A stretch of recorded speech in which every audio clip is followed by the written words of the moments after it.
दोस्तों welcome back. एक बार फिर से खुशामदीद है आप तमाम लोगों का हमारे इस यूट्यूब चैनल के अंदर। आइए दोस्तों बात करेंगे इस वीडियो के अंदर हम लोग बंगाल के ओपिनियन पोल के बारे में देखेंगे कि कौन सी पार्टी कितनी सीटों पर जीत हासिल कर रही है, किसकी वहां पर सरकार बनेगी, टीएमसी के हिस्से में कितनी सीटें जा रही है, एआईएमएम के हिस्से में कितनी सीटें जा रही है, बीजेपी के हिस्से में कितनी सीटें जा रही है, इसी के साथ कांग्रेस के हिस्से में कितनी सीटें, आईएसएफ और सीपीएम के हिस्से में कितनी सीटें जा रही है, कौन किसकी सरकार बन रही है, कौन सी पार्टी जो है बहुमत को पार कर रही है। इन सारी चीज़ों को इस वीडियो के अंदर हम लोग देखने वाले हैं। तो जो नए हैं वो बराए मेहरबानी चैनल को जरूर सब्सक्राइब करें और वीडियो को ज़रूर लाइक करें, तो आपकी बहुत बहुत मेहरबानी होगी। चलिए शुरू करते हैं दोस्तों, और शुरू करते हैं एक नज़र पिछले बार के अंदर हुआ क्या था। पिछली बार के अंदर क्या हुआ था 2016 के अंदर। 2016 का अगर एक 2016 के रिजल्ट पर अगर एक नज़र दौड़ाया जाए तो ये है कि 2016 के अंदर 211 सीटें लाई थी टीएमसी की पार्टी ने और बहुमत प्राप्त कर लिया था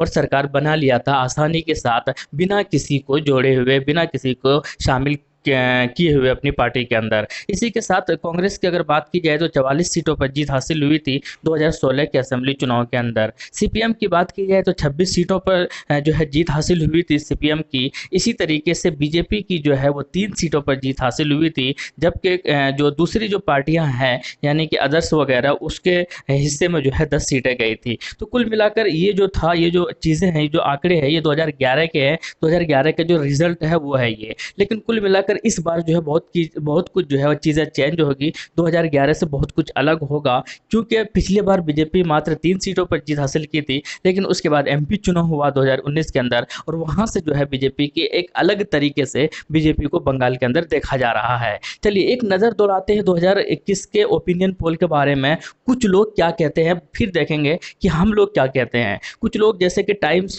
नाउ की अगर बात की जाए तो ये कहते हैं कि 146 सीट इनके हिस्से में जा रही है, जबकि बीजेपी के हिस्से में 99 सीटें जा रही है। इंडिया न्यूज़ कहते हैं कि 118 सीट जो है वो टीएमसी के हिस्से में जा रही है, जबकि बीजेपी को ये बहुमत पार करवा रहे हैं और 150 सीट जो है इनके हिस्से में जा रही है। एबीपी न्यूज़ सी वोटर कहते हैं कि 158 सीट जो है इनके हिस्से में जा रही है, जबकि एबीपी जो न्यूज़ है सीएनएक्स है वो कहते हैं कि 154 सीट जो है टीएमसी के हिस्से में जा रही है और सरकार इनकी आसानी से बन जाएगी। लेकिन बीजेपी को ये बहुमत पार नहीं करवा रहे हैं और मात्र 100 सीट के आसपास यानी 102 से 112 सीट जो है इनके हिस्से में जाने की बातें कर रहे हैं। एबीपी न्यूज़ सी वोटर की अगर बात की जाए तो ये भी 150 यानी कि बहुमत पार करवा रहे हैं और 98 से 114 जो है वो बीजेपी को दिलवा रहे हैं। इसी तरीके से मीडिया बंधु मीडिया वाले जो है वो कहते हैं कि टीएमसी जो है 82 सीटों पर जीत हासिल करेगी, जबकि 185 सीट पर जो है बीजेपी की सीट जो बीजेपी जो है जीत हासिल कर रही है। अगर ऐसा होता है दोस्तों तो फिर जो है ना 82 टीएमसी बल्कि इससे भी कम जीत हासिल करेगी, ऐसा होता है, लेकिन ऐसा नज़र आ नहीं रहा है। टाइम्स डेमोक्रेसी अगर बात की जाए तो ये कहते हैं कि 151 टीएमसी के हिस्से में जा रही है, जबकि बीजेपी जो है 131 सीटों पर जीत रही है। लेकिन ये जो जितनी चीज़ें हैं, ये जो जितने आंकड़े हैं दोस्तों, ये बेसिकली वो आंकड़े हैं जो कि ये लोग सर्वे के बुनियाद पर बनाते हैं और इन लोगों का सर्वे जो है ऐसा नहीं है कि हर जगह सर्वे होता है। सर्वे बेसिकली शहर वगैरह में सर्वे कराकर ये लोग डिसीजन या इस तरीके के एनालिसिस करके लोगों के सामने आर्टिकल वगैरह छाप देते हैं। तो कुल मिलाकर कई बार जो है चीज़ें सही भी होती है, मैं ये नहीं कह रहा हूँ कि ये चीज़ें कभी सही नहीं होती है, लेकिन कई बार जो है इनकी चीज़ें गलत भी होती है, जैसे कि बिहार और दूसरी जगह कई बार हालिया दिनों में देखने को मिला है। लेकिन हम लोग इनसे बहुत थोड़ा सा शायद अलग आंकड़े होंगे और ज़्यादातर लोगों का यही मानना है कि टीएमसी की बहुमत शायद हासिल कर लेगी, लेकिन कुछ ही लोग हैं जो कहते हैं कि बहुमत किसी को भी नहीं मिलने वाला है इस बार। लेकिन क्या होगा वो खैर बात की बात है। हम लोग क्या कहते हैं आइए देखते हैं। कांग्रेस से शुरू करते हैं दोस्तों। कांग्रेस ने पिछली बार 2016 के अंदर भले ही जो है 44 सीटों पर जीत हासिल किया था, लेकिन कांग्रेस की मैं एक बात बता दूं, ये फॉल डाउन है इनका, जो है ये डाउन होते जा रहे हैं और 2016 से ज़्यादा कमज़ोर नज़र आ रही है इस बार 2021 के अंदर बंगाल के अंदर। लेकिन अगर सीटों की अगर बात की जाए तो 10 सीटें इनके हिस्से में जाने की संभावनाएं हैं, बल्कि इससे भी कम अगर होगा तो किसी को हैरानी नहीं होनी चाहिए, क्योंकि इसमें जलसाओं में और सभाओं में भी दिखा था कि कितनी एनर्जी कांग्रेस के सपोर्टर्स और कांग्रेस के लीडर में है, वो भी नज़र आ रही है। तो खैर चीज़ें जो है कांग्रेस के हक में शायद उतनी बेहतर ना हो, अगर होता है तो कांग्रेस के लिए, शायद कांग्रेस वालों के लिए बड़ी खुशी की बात होगी, लेकिन नज़र तो नहीं आ रहा है फिलहाल, इस भले ही गठबंधन के अंदर ये मौजूद है। इसके अलावा अगर बात करें सीपीएम की, तो सीपीएम ने पिछले बार 26 सीटों पर जरूर जीत हासिल की थी,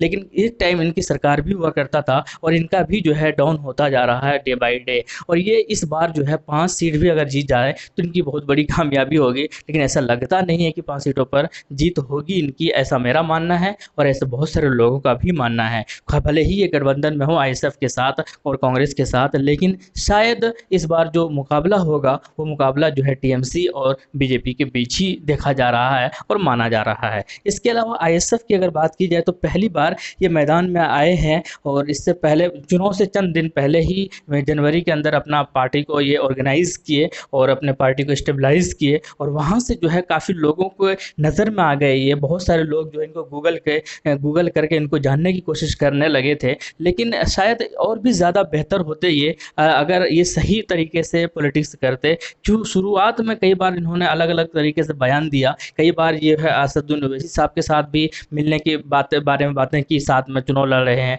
फिर कांग्रेस के साथ हो गए, फिर ऐसे जो है लेफ्ट के साथ चले गए। तो इस तरीके की जो चीज़ें हैं वो शायद जो है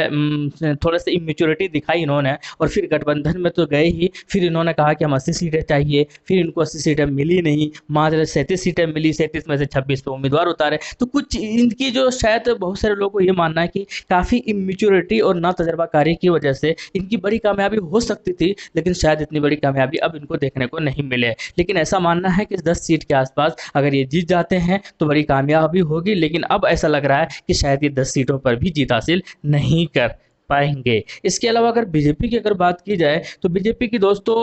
थोड़ा सा यहाँ पर एक 90 से 100 के बीच में मैंने एक एवरेज निकाला है, और ऐसा ज़्यादातर लोगों को मानना है कि 90 से 100 के बीच में जो है ये ले आएंगे ये सीटें, इतनी सीटें बीजेपी, क्योंकि थोड़े से मजबूत ज़रूर नज़र आ रहे हैं कुछ जगहों पर और अच्छे पॉलिटिक्स किया, और इनका आत्मविश्वास इसलिए बढ़ा हुआ है क्योंकि लोकसभा जब चुनाव हुआ तो वहाँ पर रिकॉर्ड तोड़ इन्होंने जीत हासिल की। तो ऐसा लग रहा है कि हो सकता है ऐसा भी ना हो, कुछ लोगों का मानना है कि ये यहाँ पर सरकार भी बना ले, लेकिन ऐसा बहुत कम लोगों का मानना है, जबकि ऐसा बहुत ज़्यादातर लोगों का मानना है कि बहुमत हासिल नहीं कर पाएगी, लेकिन हाँ इतिहास ज़रूर बनाएगी बहुत सारे सीटों पर जीत हासिल करके। इसीलिए 90 से 100 सीट इनके हिस्से में जा सकती है, ऐसा लोगों का मानना है, स्पेशली जो बंगाल के लोग के रहने वाले हैं। इसके अलावा बात करते हैं टीएमसी की, तो टीएमसी के हिस्से में 150 सीटें जो है वो जाने की संभावनाएं हैं और 150 सीटों पर ये जीत हासिल करेगी, ऐसा मानना है। अब ये देखना है कि कितनी सीटों पर जीत हासिल करती है, लेकिन लास्ट मोमेंट में काफ़ी अच्छे पॉलिटिक्स की इन्होंने,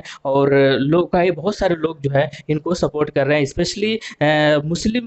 जो वोटर्स हैं अभी भी इन्हीं के हक में जाएंगे, इन्हीं के समर्थन में जाएंगे, स्पेशली वहाँ पर, क्योंकि एआईएमआईएम और आईएसएफ जो है ज़्यादातर मुस्लिम एरिया में अपना उम्मीदवार उतारे नहीं है, तो जिसकी वजह से वोटों का कटाव शायद उतना नहीं होगा जितना लोग बातें कर रहे थे स्टार्टिंग में, क्योंकि चंद सीटों पर एमआईएम ने उम्मीदवार उतारे हैं और बहुत चंद सीट पर जो है आईएसएफ के उम्मीदवार है, वो भी मुस्लिम एरिया में आईएसएफ के उम्मीदवार बिल्कुल नहीं है। मुस्लिम जहां पर बहुमल है, जो कि 70-80 सीट जो मुस्लिम मेन जगह पर है, जहां पर मुस्लिम मतदाता डिसाइड करते हैं, तो उन जगहों पर जो है ज़्यादातर उम्मीदवार है नहीं, तो कांग्रेस के हैं तो टीएमसी उनको संभाल लेगी और टीएमसी कांग्रेस से आसानी के साथ जीत हासिल कर सकती है। इसके अलावा हम लोग बात करेंगे कि एआईएमआईएम की पार्टी की, शुरुआत में बहुत सारे सीटों पर चुनाव लड़ने का ये दावा कर रहे थे जब बिहार के अंदर जीत हासिल हुई, और उसके बाद बहुत कुछ हुआ। कई इनसे मिलने के लिए गया था वहाँ पर आईएसएफ के बाद सिद्दीकी और इनके चचे रज़ात भाई, उसके बाद फिर जो है वहाँ से बातें बनी कि ठीक है हम लोग साथ आएंगे, फिर यहाँ पर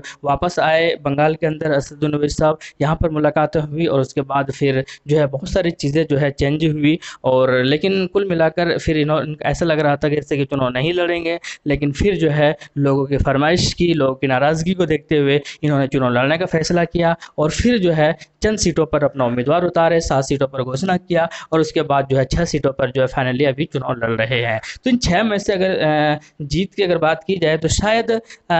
3 से 4 सीट ये साहब जीत सकते हैं, और अगर ऐसा होता है फिर भी एक तारीख रकम होगी बंगाल के अंदर, क्योंकि अभी इतनी ज़्यादा जिस तरीके का प्रचार होने की संभावनाएं थी उस तरीके का प्रचार अभी दिखने को मिल नहीं रहा है बंगाल के अंदर कोविड की वजह से। लेकिन उम्मीद यही कि आने वाले दिनों में ये पार्टी कामयाबी हासिल करेगी। और आप क्या कहते हैं वो कमेंट सेक्शन में ज़रूर बताइएगा। उम्मीद यही है कि जो है एक बड़ी कामयाबी होगी। और ये ओपिनियन जो है ऐसे ही जैसे कि मैंने बिहार के अंदर भी इस तरीके का ओपिनियन पोल बनाया था और मैंने कहा था कि 5 से 6 सीट के बारे में मैंने कहा था कि एमआईएम जीत रही है और 6 सीट वहाँ पर 5 सीट वहाँ पर जीती भी। तो इस लगभग इसी तरीके के क्योंकि लोगों के बातों की बुनियाद पर जो है इस तरीके का ओपिनियन पोल बनाया जाता है। कैसा लगा कमेंट सेक्शन में ज़रूर बताइएगा। मिलते हैं नेक्स्ट वीडियो में। थैंक यू, जय हिंद, लव यू।